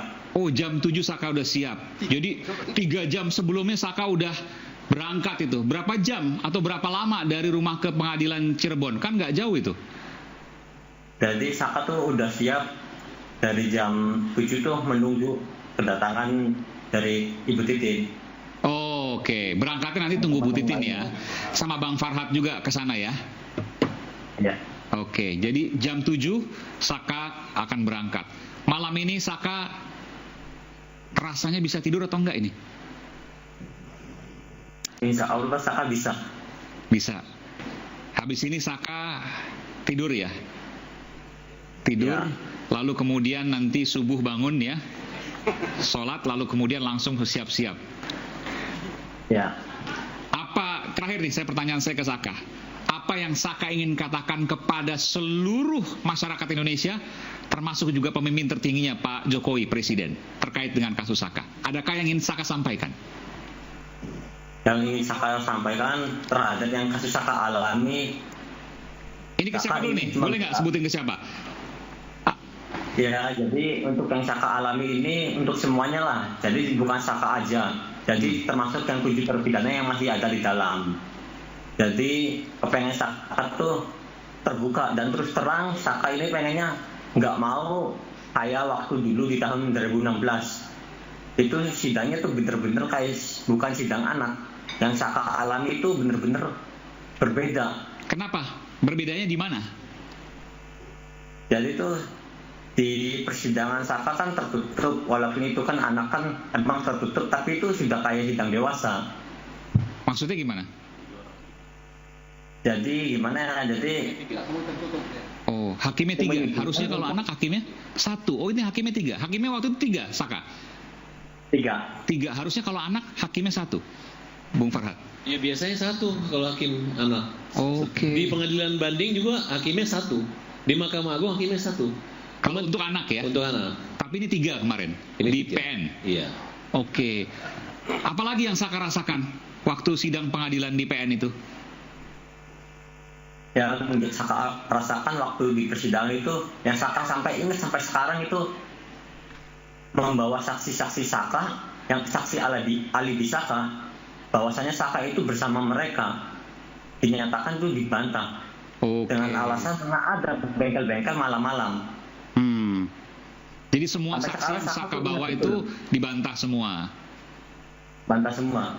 Jadi diarahkan sesuai BAP. Besok Saka kan bawa lagi saksi-saksi itu. Kalau itu Saka kurang tahu. Yang itu sudah yang ngurus, biar pengacara aja yang mengurus. Tapi kan Saka sempat ngomong. Nanti di sini kan ada pengacara Bung Farhad. Tapi saya mau tanya dulu. Kan Saka sempat bicara, mungkin teman-teman Saka yang jadi saksi pada waktu itu. Mereka akan bersaksi juga di sidang PK besok. Kalau dibutuhkan, mereka siap. Katanya hadir. Oke. Mereka nggak takut? Mereka tidak takut sama sekali. Ini menyangkut kebenaran. Katakan kebenaran, kendati itu pahit. Luar biasa. Kita berikan tepuk tangan untuk Saka. Kita lihat juga bagaimana nanti besok perkembangannya.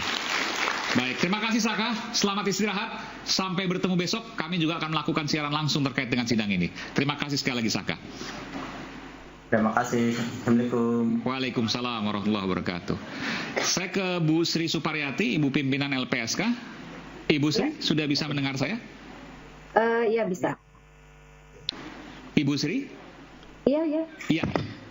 Audionya masih kurang jelas, Bu. Baik. Bu, saya mau tanya, ada 3 pertanyaan saya tadi. Yang pertama, apakah penganiayaan atau penyiksaan yang dikatakan LPSK tadi dialami oleh seluruh terpidana kasus Vina? Dari penelaahan yang kita peroleh, ya. Seluruh terpidana mengalami penyiksaan? Ya. Baik. Luar biasa ini. Ini belum pernah diungkapkan sebelumnya. Dan Ibu harus hati-hati, saya tahu betul bahwa bukan hanya dari media, tapi Ibu sudah, LPSK maksud saya, sudah menyelidiki dalam tanda kutip ya, saya nggak tahu bahasa di LPSK apa, sehingga menemukan adanya indikasi atau dugaan penyiksaan ini kepada seluruh terpidana di kasus Vina. Ya. Apa yang hendak dilakukan LPSK, Bu?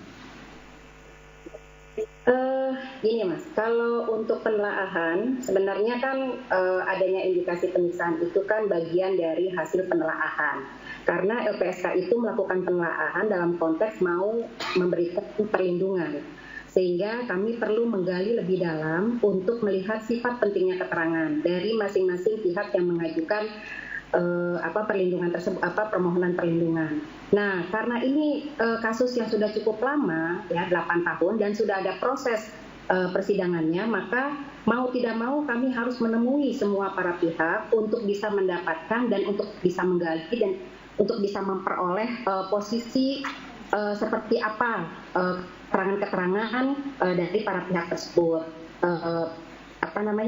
LPSK juga melakukan pendalaman dari beberapa dokumen, gitu ya, baik itu visum, lalu kemudian juga salinan putusan, sehingga kami dari situ bisa mengambil kesimpulan gitu kan, kira-kira untuk memberikan perlindungan yang mana yang tepat gitu. Itu memberikan perlindungan itu kan juga kita melakukan assessment ya, assessment psikologis, forensik gitu kan, termasuk juga penelakan. Tadi gitu. saya mau konfirmasi dari apa yang disampaikan oleh Bung Farhad, bahwa dari pihak Ibtu Rudiana ya, itu banyak kemudian meminta perlindungan ke LPSK, atau Ibu tidak akan menjawab itu karena tidak boleh?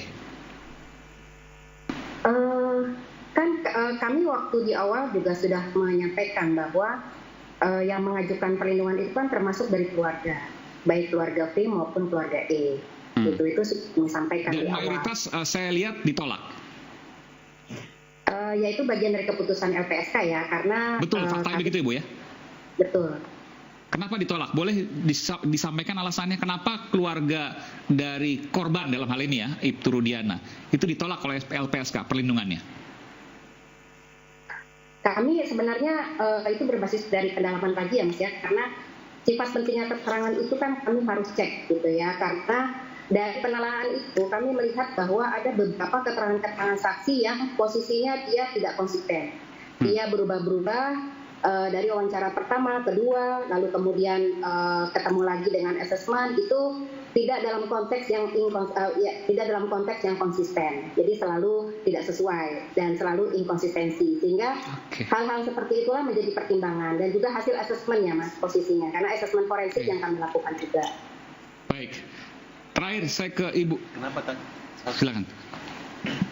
Ibu Ketua. Ya. Terima kasih untuk sakanya. Pertanyaan hasil asesmen sakanya gimana? Tolong dijelaskan kenapa saka bisa diterima. Kalau hasil asesmen psikologisnya kami tidak bisa sampaikan ya Mas, karena itu bagian dari internalnya LPSK gitu ya. Tapi memang kami kemarin sudah sampaikan bahwa Saka adalah salah satu yang mendapatkan perlindungan di pemenuhan hak prosedural. Termasuk Dede Bu. Hari ini Dede meminta perlindungan. Apakah sudah diputuskan akan diterima atau tidak? Oh belum Mas, karena Dede baru mengajukannya pagi tadi, dan kami juga masih Dede juga harus, jadi ada beberapa yang diajukan ya Mas, bukan cuma Dede dan keluarganya. Jadi ada formil yang juga harus dipenuhi dulu. Baik, gitu. Ini persyaratan itu ya. Baru menunjukkan ke materi. Yang Saka belum dijawab, silakan dilanjutkan Bu. Kenapa alasan Saka? Yang Saka itu berbasis pada sifat pentingnya keterangan ya, karena yang mana keterangannya itu kami tidak bisa ungkapkan. Tapi diterima ya, diterima perlindungannya. Itu tadi, itu hasil penelaahan secara keseluruhan dari COVID gitu. Jadi once diterima, sekali diterima, maka perlindungan negara kepada yang bersangkutan akan dikerahkan, baik polisi yang kemudian menjaga, kemudian 24 jam itu Bu ya, itu akan dijaga semua. Tidak. Gini Mas, posisi perlindungan yang kami berikan itu hak prosedural, itu salah satunya pendampingan, bukan perlindungan fisik ya. Itu beda hal lagi gitu kan. Dulu misalnya barang E gitu ya, beda ya. Beda Mas. Oke, baik. Yang ini perlindungan terhadap pendampingan. Untuk Saka selama dalam persidangan. Baik. Bu, terakhir Bu, saya bertanya pada Ibu. Ini kan bukan hanya, ini kan sudah 3 tingkatan pengadilan. Artinya ada pihak kepolisian, ada pihak kejaksaan, ada Mahkamah Agung di sana. Mungkinkah LPSK mendapat intervensi ketika melakukan sesuatu di sini? Saya tanya kepada Ibu, dan saya berharap bahwa jawaban Ibu yang keluar adalah yang setransparan mungkin, sejujur mungkin.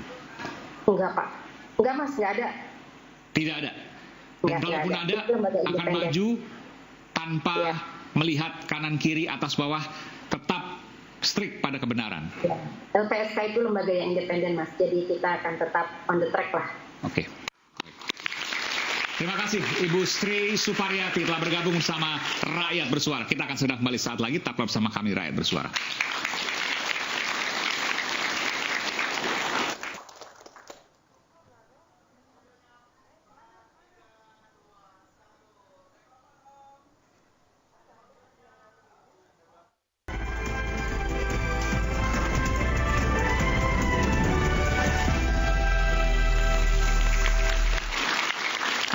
bersuara, saya tadi ingin ke Bung Jutek Bongso.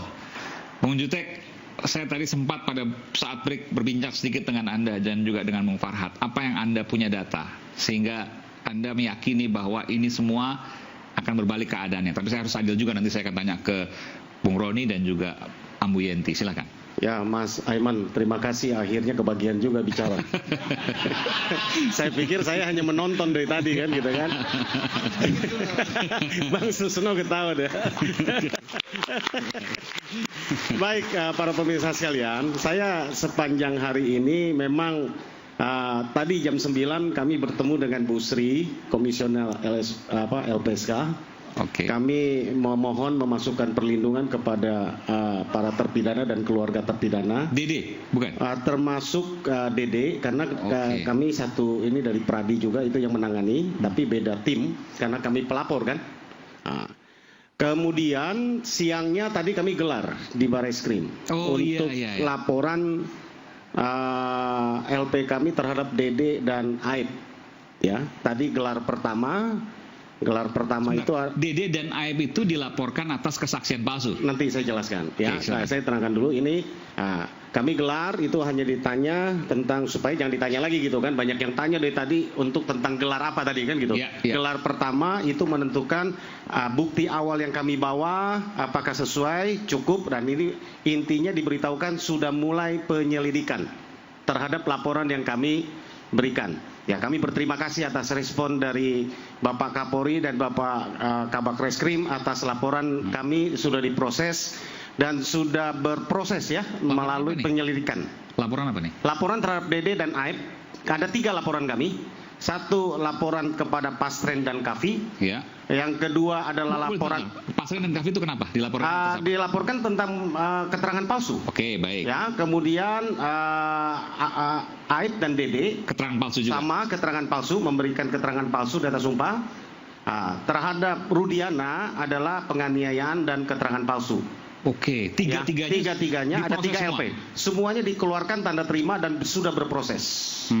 Ya, kita ucapkan terima kasih. Perkara yang mana nih? Yang Dede dan Aib. Oke. Dede dan Aib. Saya mau sampaikan begini, Mas Aiman, karena ini konstruksi hukum yang kita diskusikan dari tadi. Bahwa peristiwa ada pembunuhan atau kecelakaan itu kan yang menyaksikan itu mulai ceritanya dari yang namanya Aib dan Dede, yang mengaku melihat malam tanggal 27 Agustus 2016 mereka melihat ada segelombolan pemuda yang biasa nongkrong di depan SMP 11 di Cirebon melempari batu lalu melakukan pengejaran, ada penusukan, ada bambu dan ada balok dan sebagainya, termasuk ada sajam, sampai pembunuhan dan perkosaan itu kan dimulai dari situ kesaksiannya. Kesaksian itu dikuatkan yang namanya Liga Akbar. Liga Akbar ini adalah juga orang yang katanya mengikuti Eki dan Vina dari Cirebon lewat dan mengatakan hal yang sama seperti yang disaksikan oleh Aib dan Dede. Maka berproseslah semua keterangan itu ya sesudah diberikan saya cerita ya tentang hubungan dengan Rudiana. Rudiana saat itu melakukan penyelidikan sendiri. Tanggal 31 Agustus dia datangin ke TKP pukul 14 ketemu dengan Aib. Dede tidak, walaupun di BAP-nya katakan iya, tapi Dede sudah ketemu, sudah mengaku tidak. Ya, mengaku bertemu dengan Dede dan Aib. Lalu di situ diberitahukan keterangan yang tadi, ada penyerangan, ada pemukulan sebagainya. Lalu diberitahukan bahwa yang melakukan itu yang biasa nongkrong di SMP 11. Singkat cerita, 2 jam kemudian Aib ini menghubungi Rudiana karena Rudiana menitipkan nomor HP ke Aib menurut pengakuannya. Ini juga perlu dicek, ya. Kemudian singkat cerita, Rudiana pukul 15 dengan anggotanya melakukan penangkapan. Datang penangkapan 8 orang dibawa ke Polresta Cirebon. Oke, ini setelah Polres Kabupaten tadi yang Pak Susno bilang. Ya, nanti yang itu nanti. Ini setelah itu ya? Iya. Baik. Ya, itu dibawa ke Polresta. Ada Kavi di situ yang ikut nongkrong, anaknya Pak RT. Ya. Ya, tapi Kavi ini bertugas hanya membawa motor, yang lain ini ditangkap diinterogasi. 2 orang diinterogasi menurut pengakuannya, ya. Lalu ada pengakuan sebelum Dede ini, ya, saya nggak cerita pengakuan Dede yang terang, ini berdasarkan fakta di persidangan.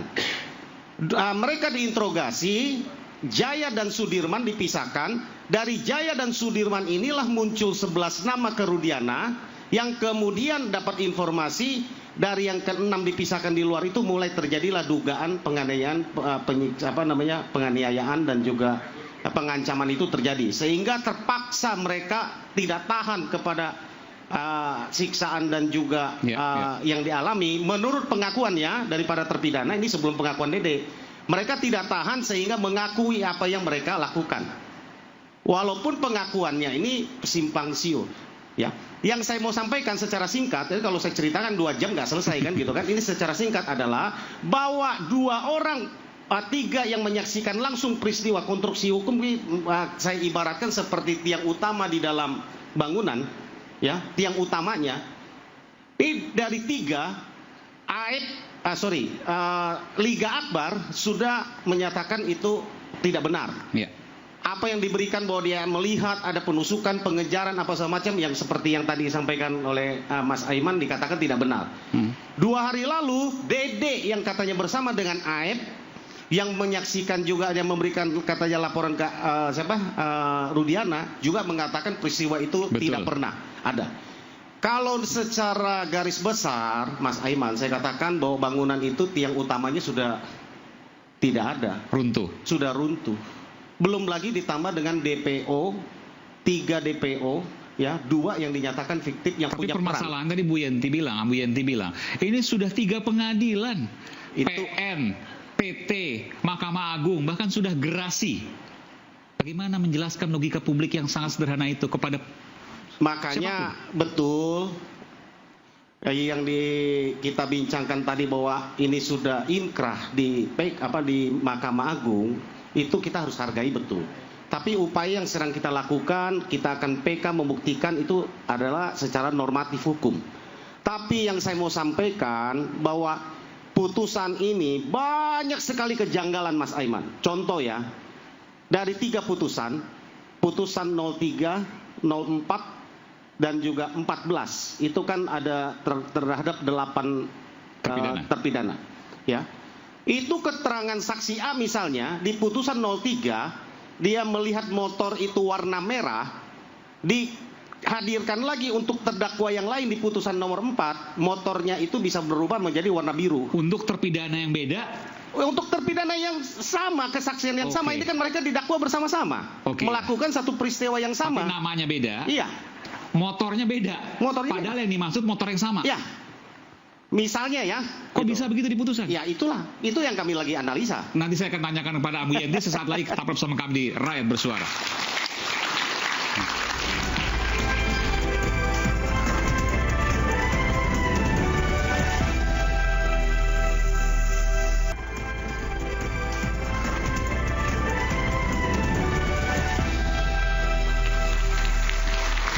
Bersuara, saya langsung sebelum saya ke Ambu, saya ke Bung Roni dulu. Bung Roni, kalau tadi dikatakan pertanyaan nanti kan sama.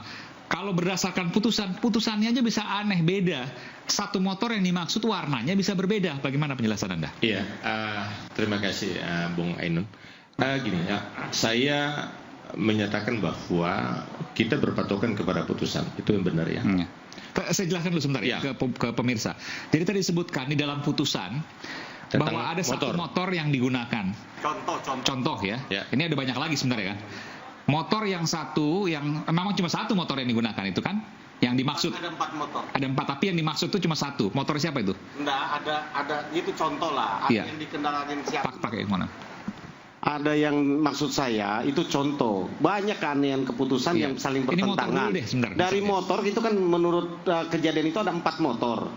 Di putusan 1, 4 motor itu motor warna merah tadinya dipakai si A misalnya.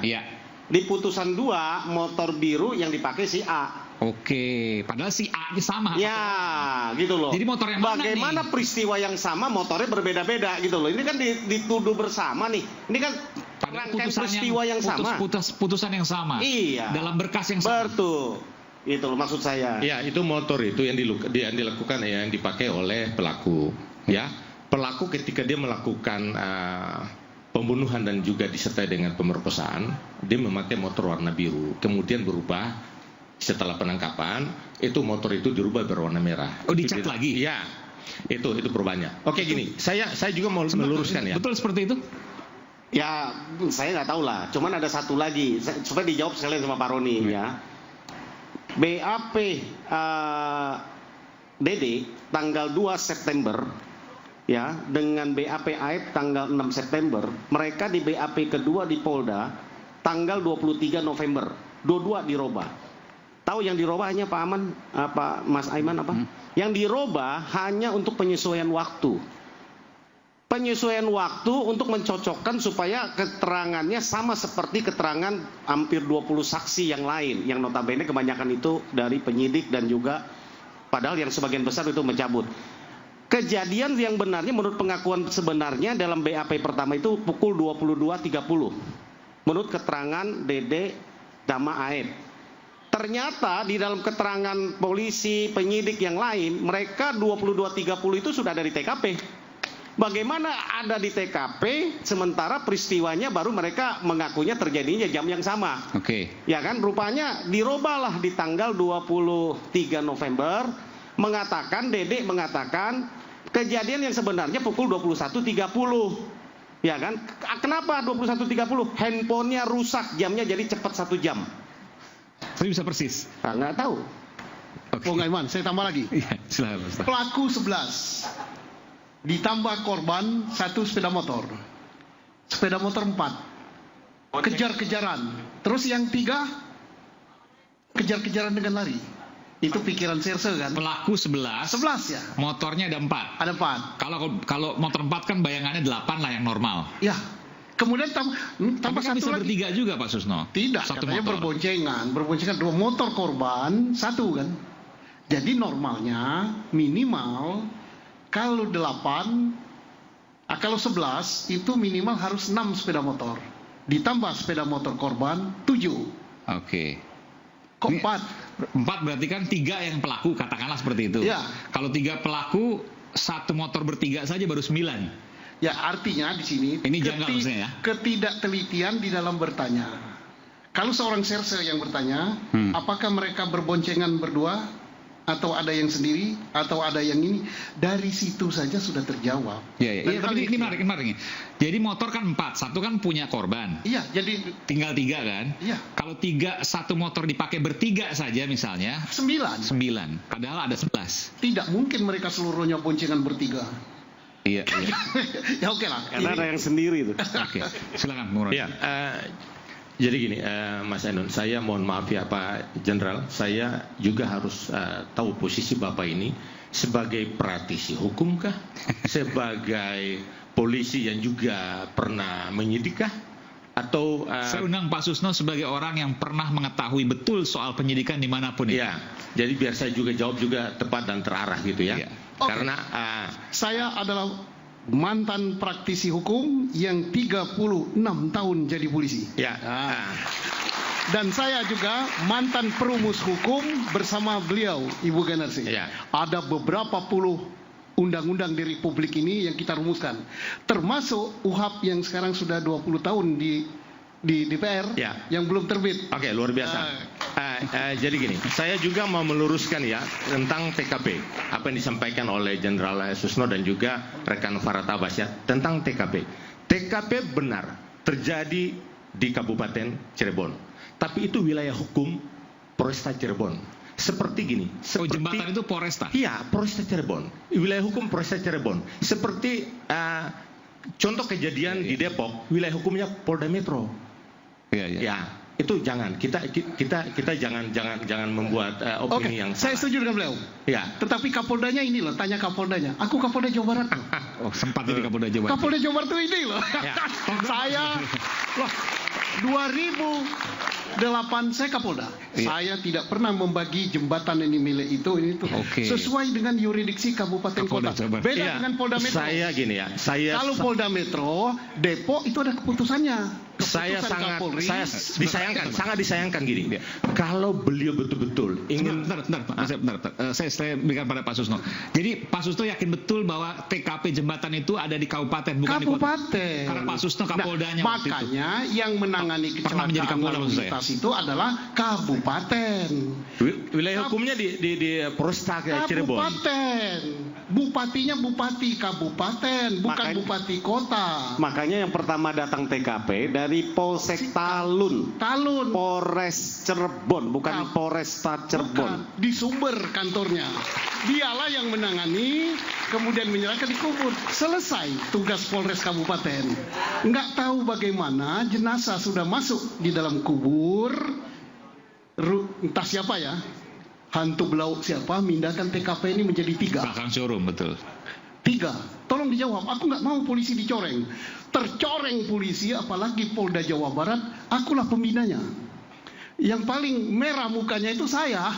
Nah, kalau Pak Susno ini adalah pembina, kalau beliau ingin merubah, memperbaiki, harusnya secara internal. Harusnya internal. Sudah. Maksudnya bisik-bisik begitu? Ya. Oh no. Perbaikan secara internal. Oh sudah. Tidak, saya bisikkan sama Bung Roni. Aku sudah bilang itu. Oh enggak. Ya. Kalau di dalam kita lebih keras lagi. Sambal yang saya sampaikan di luar itu adalah sambal level 2. Tidak pedas tapi asik campur pete. Ya. Sambal internal? Sambal internal level 8. Level 8. Ya. Bentar. Ini penting, bentar. Artinya sebenarnya Pak Susno mengetahui jauh lebih dalam dan itu sudah disampaikan lewat internal ketimbang apa yang Pak Susno sampaikan hari ini. Tidak boleh. Saya sama Bang Rudi kayak cukup level 2 ini sahabat saya ini. Kami beta sama-sama. Sambal sudah disampaikan. Kita papeda. Jadi gini. Kami membela ini adalah membela haknya klien kami Pak Rusdiana ya, supaya kita jangan membuat framing yang berlebihan ya. Kita tidak boleh membuat pengadilan medsos, itu sangat tidak baik. Kita harus menghargai yang namanya putusan, apalagi memiliki kekuatan hukum tetap. Apabila suka dan tidak suka terhadap putusan itu, lakukan upaya hukum selanjutnya. Terakhir adalah PK. Dan harus ingat bahwa terpidana ini pernah mengajukan gerasi ya tanggal 24 Juni 2019. Dia mengakui kesalahan. Iya, kalau gerasi itu apa? Gerasi itu kan memohon pengampunan. Dia mengakui bahwa dia melakukan dan minta diringankan hukumannya. Kan begitu. Dan itu ditolak. Terkait juga masalah pra-peradilan ya, pra-peradilan terhadap Eki ya. Peggy Setiawan atau Perong itu ya.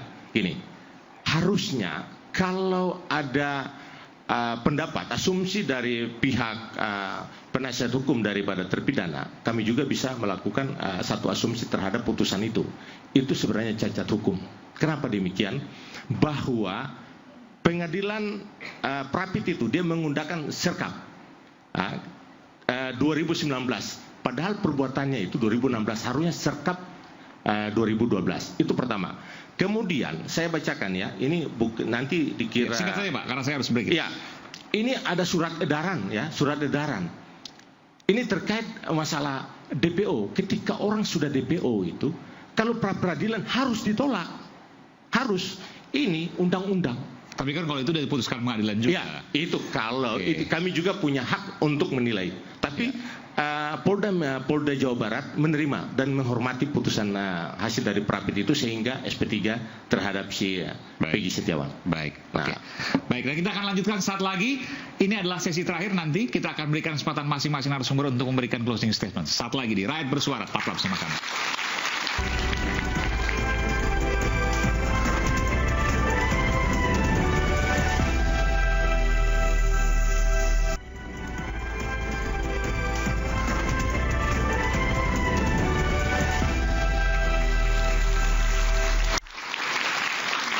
Pada sesi terakhir Rakyat Bersuara, saatnya untuk menyampaikan rakyat bersuara dari para narasumber kita. Saya mulai dari Ambu Profesor Yenti Garnasi. Silakan.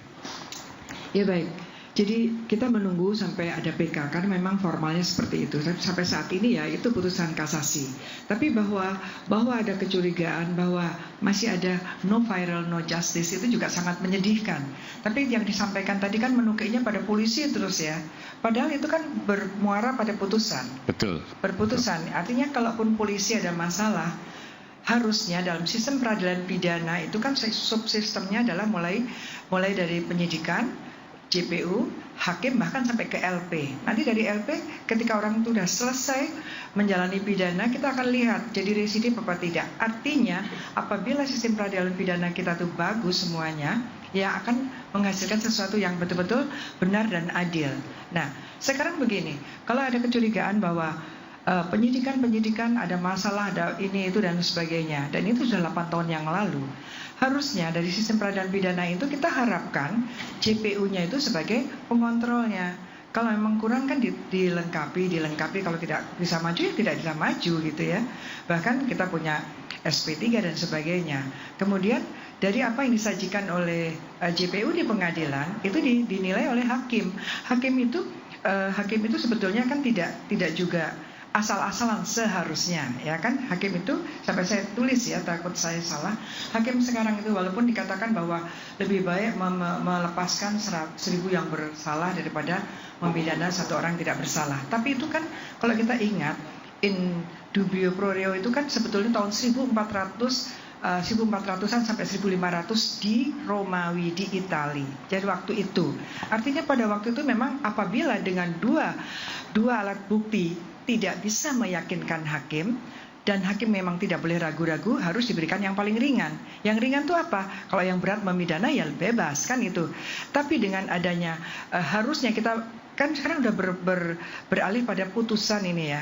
Kita bukan, kalau ini sampai ada apa-apa, ya yang paling salah ya hakimnya gitu. Itu kan nanti akan kita lihat. Sudah diambil alih semua oleh pengadilan. Iya, karena mereka bukan diambil alih, karena sudah diuji pengujian. Saya tolong minta waktu sedikit ya. Hakim itu tidak juga asal-asalan sebetulnya.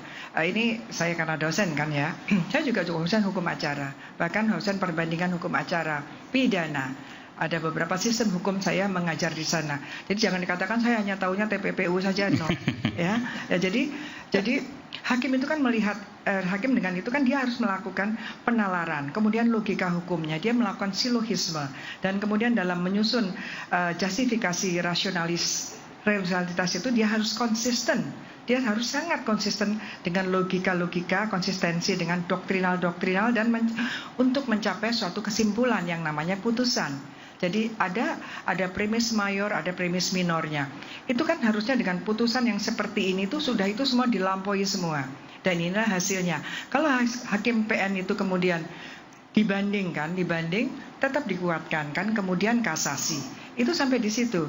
Nah, nanti kalau sampai dengan PK kemudian ternyata ini ada kesesatan dan kemudian diterima PK-nya, artinya menjadi masalah kita semua. Jadi kalau ada penyidik yang tidak benar, ya harusnya dibenarkan oleh JPU-nya sampai hakimnya. Ambu Yenti, ya. Kalau PK Sakatatal diterima, artinya PK 7 terpidana lainnya itu pasti akan diterima.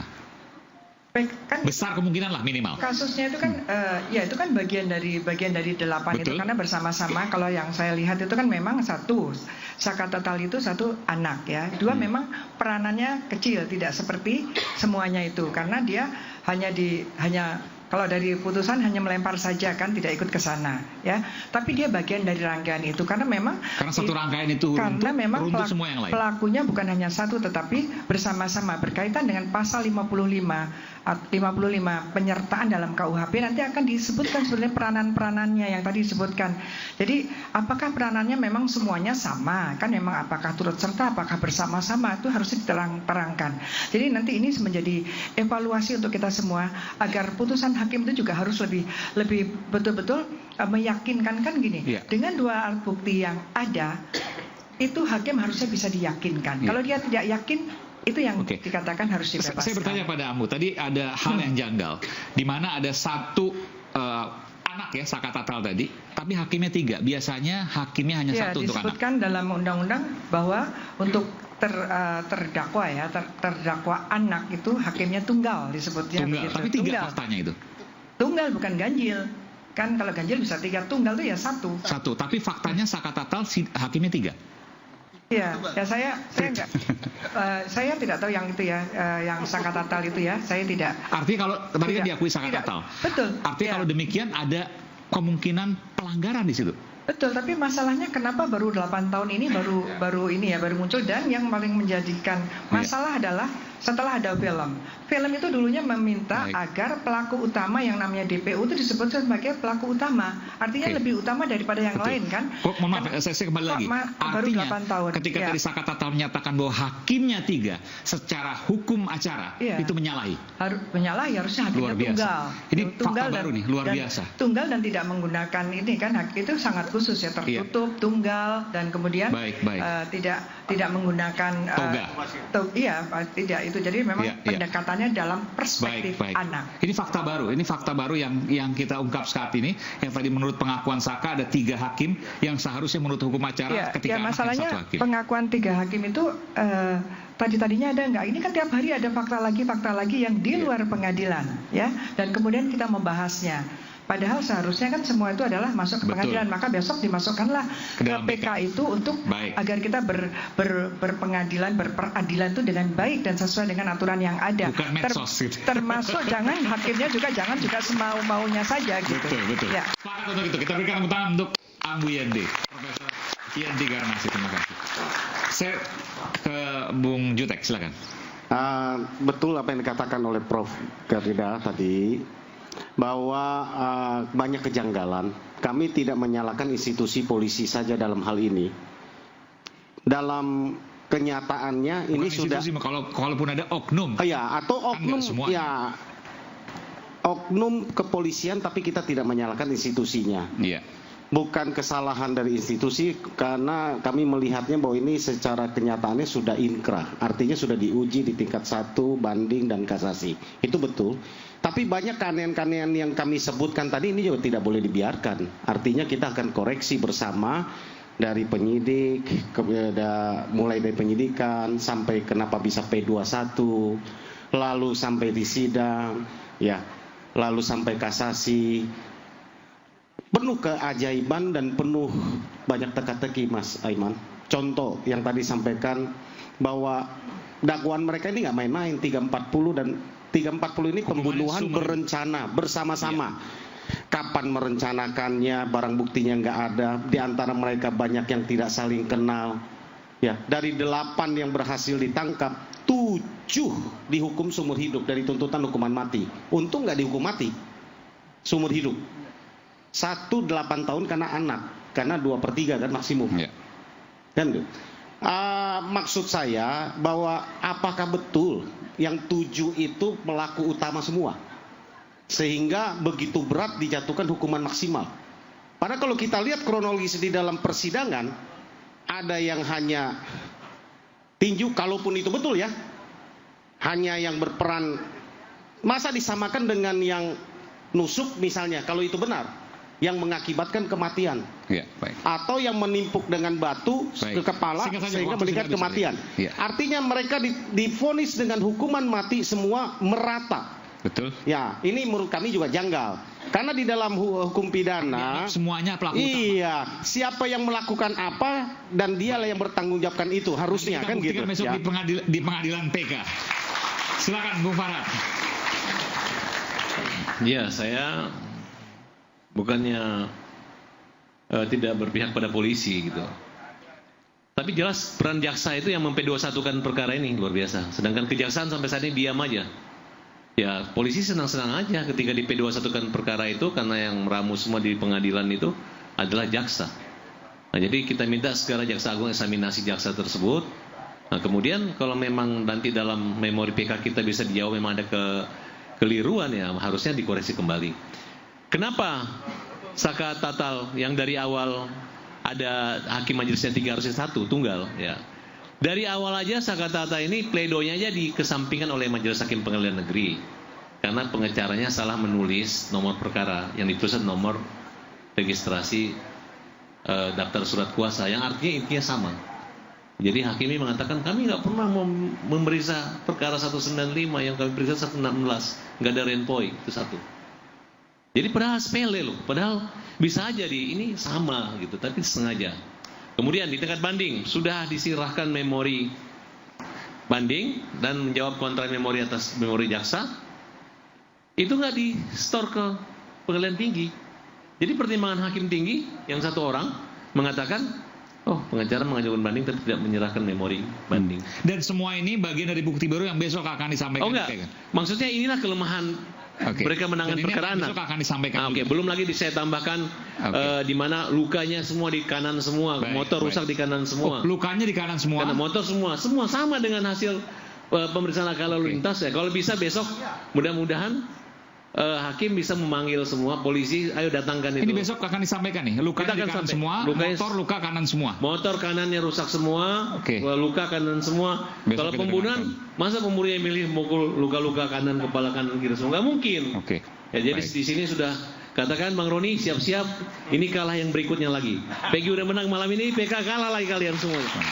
Ya, kalau upaya hukum dilakukan oleh rekan Farad Abbas itu adalah hak ya untuk mendampingi para kliennya. Udah benar, udah jalan yang benar daripada nanti membuat framing kemudian fitnah ya, itu nggak bagus. Jadi gini, kami sepakat bahwa untuk mencari keadilan itu harus dengan cara yang santun ya, dan santun. Kami apresiasi terhadap Ibtu Rudiana. Kenapa? Kasus ini bisa terungkap oleh karena beliau. Ya, karena beliau orang tua daripada Eki, korbannya meninggal.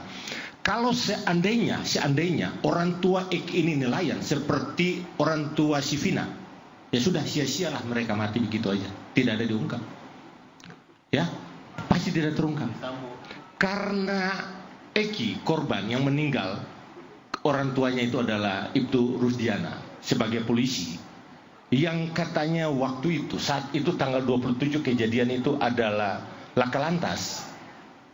Beliau sendiri merenungkan, ya, kalau laka lantas anaknya yang rahangnya patah, hancur gitu, ya. Tapi kok helmnya kok nggak apa-apa, ya, helm nggak apa-apa, kemudian juga handphone pun nggak rusak, motor pun hanya lecet sedikit. Ya, kalau laka lantas itu minimal patah apa gitu lehernya. Ini rusak dalam, helmnya nggak rusak. Tapi kita tidak bisa, kita hanya melihat visum tentu. Jadi gini, kami berpatokan kepada putusan. Ya, putusan mengatakan bahwa sah dan meyakinkan bahwa mereka adalah pelaku. Udah. Termasuk tadi juga soal luka kanan dan sebagainya tidak bisa disimpulkan, hanya visum yang kemudian bisa menyimpulkan itu. Baik, terima kasih, kita berikan tangan. Pak Susno terakhir silakan. Terima kasih. Pertama saya malam ini ucapkan terima kasih kepada Polres Kabupaten Cirebon yang telah menyidik dengan baik. Kemudian saya dengar-dengar ada yang karena menyidik dengan baik, ini kecelakaan lalu lintas, mudah-mudahan tidak diberi sanksi. Kabupatennya. Kabupaten Cirebon telah berbuat yang benar kecelakaan lalu lintas. Dan Pak Susno meyakini bahwa kejadian ini bukan pidana tapi kecelakaan lalu lintas. Ya yakin, maka saya beri tantangan kan. Siapa yang bisa membuktikan ini adalah tindak pidana pembunuhan, saya beri hadiah 10 juta. Termasuk PK ini Pak Susno yakin semua. Kalau ini kan yang salah, kan yang putusan ini bukan, ngapain memberi putusan yang salah. Artinya PK-nya pasti akan dimenangkan menurut Pak Susno. Ya jelas lah, ini kecelakaan lalu lintas kok. Nah, makanya silakan buktikan kalau ini adalah pembunuhan. 10 juta dari saya. 4 bulan gaji pensiun loh. Dan ini terbuka untuk seluruh masyarakat Indonesia, sayembara. Daripada kita berpusing-pusing buktikan ini ya. Belum saya ngomong ada daging ya yang nyangkut dan sebagainya. Di PJU itu ya. Saya belajar juga lalu lintas dan pernah jadi kasat lantas saya ini. Melihat goresan, melihat dia terbalik, melihat dia apa itu. Udahlah. Sudah benar apa yang dilakukan Polres Kabupaten Cirebon kecelakaan lalu lintas. Tapi untuk lebih meyakinkan lagi 10 juta. Terima kasih.